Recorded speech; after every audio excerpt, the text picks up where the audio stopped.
রাতি 4টার উঠନ୍ତି ସମସ୍ତ ଲୋକ ଦେଖିଛନ୍ତି ଜାଗୁଳେଇ ପାଖ ମହାଦେବ ପାଖ ଚତୁର୍ଦେବତା ସେ ବୁଲି ଆସିପାରନ୍ତି ଯୋଉଟାକି ସାଧାରଣ ଲୋକ ଉଠି ପାରେ ନା। ତେବେ ଆମ ପିତାଙ୍କର ଆମେ ଯୋଉ 3 ଭାଇ ଥିଲୁ ତାପରେ 4-5ଟି ଭଉଣୀ 2ଟି ଭଉଣୀ ମୃତାହତ ହେଇଯାଇଛନ୍ତି।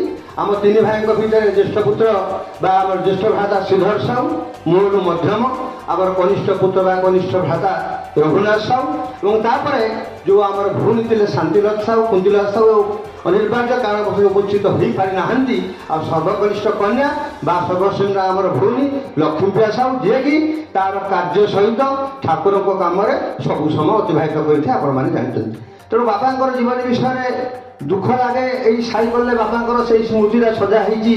ତାଙ୍କର ଜୀବନରେ ସାଇକେଲରେ ଫୁଲମାଳ ଦିଆହେଇଛି। ତାଙ୍କର ଏଇ ଯେଉଁ ସାଇକେଲ ଭିତରେ ସେ ସବୁ କିଛି କରିଦେଇ ପାରିଥିଲେ। କଷ୍ଟ ସେତେବେଳେ ଯେଉଁ ଦୁଃଖ କହିଲେ ନ ସରେ, ବହୁ କଷ୍ଟ କରି ଆମକୁ କିଏ ମାନେ କୌଣସି ବାପା ଯଦି ବିଜନେସ୍ କରୁଥାଏ ସେ ବାପା ପୁଅକୁ ବିଜନେସ୍ ଲଗାଇ ଦେଇପାରେ, କିନ୍ତୁ ବାପା ଆମକୁ ବିଜନେସ୍ ଲଗାଇ ଚେଷ୍ଟା କରିନାହାନ୍ତି।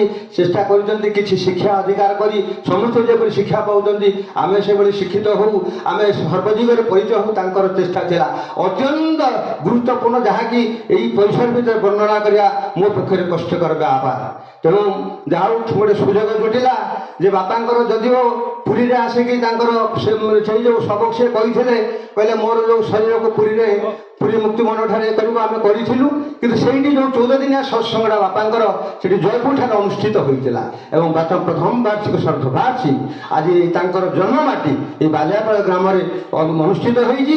ଏବଂ ଯାହା କହିଛନ୍ତି 5 ମିନିଟ ସମୟ, କାରଣ ଅନେକ ବକ୍ତା ଅଛନ୍ତି ନିଶ୍ଚୟ ଆଲୋଚନା ପରିସରକୁ ଯିବେ। ତେଣୁ ମୋର ବାପା ଯିଏକି ଏତେ କଷ୍ଟ କରି କେତେ ମଣିଷ କରି ଜୀବନର ସବୁ ସମୟ ଦେଇଥିଲେ, କାୟମୂଳ କରି ସବୁ ସମୟକୁ ଅତିବାହିତ କରିଥିଲେ ଜୀବନରେ, ସେଇ ହେଉଛନ୍ତି ମୋର ପିତା ଆଜି ସ୍ୱର୍ଗାୟନ କରିଛନ୍ତି 94 ବର୍ଷରେ। ତେଣୁ ମୁଁ ତାଙ୍କୁ ପ୍ରଭୁ ପିତା ପାଖରେ ପ୍ରାର୍ଥନା କରିବି ସେ ମୋର ସ୍ୱର୍ଗ ପିତାଙ୍କର ବିଧେୟ ଆତ୍ମା ଶାନ୍ତି ସ୍ୱସ୍ତି ତଥା ଆନନ୍ଦ ଲାଭ କରୁ। ଏଠାରେ ସମସ୍ତଙ୍କର ଶାନ୍ତି କଲ୍ୟାଣ ସେ ପରମ ପିତାଙ୍କର ନିବେଦନ କରି ରହୁଛି। ବନ୍ଦେ ପୁରୁଷୋତ୍ତମ।